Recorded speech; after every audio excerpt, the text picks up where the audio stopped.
So TET and డిఎస్సిలో మనకు వచ్చేసి ఒక ఇంపార్టెంట్ క్వశ్చన్, చాలా టైమ్స్ ఇలాంటివి రిపీట్ అవుతూ ఉంటాయి. సేమ్ క్వశ్చన్ లేదా నంబర్స్ చేంజ్ చేస్తూ ఉండొచ్చు. So arithmetic mean of 9 observations was calculated as 45. In doing so an observation was wrongly taken as 42 for 24. What would then be the correct mean?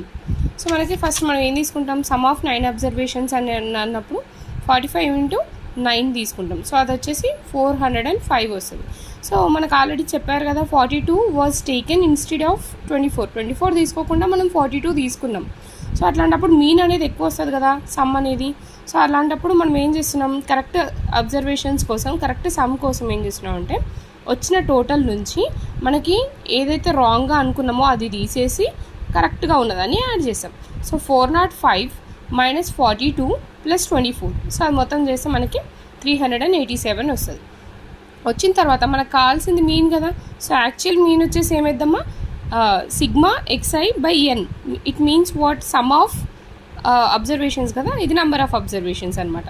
So sum of correct sum వచ్చేసి ఎంత వచ్చింది, 387 divided by number of observations ఎంత మనకి mention చేసింది already 9 అని mention చేశారు కదా.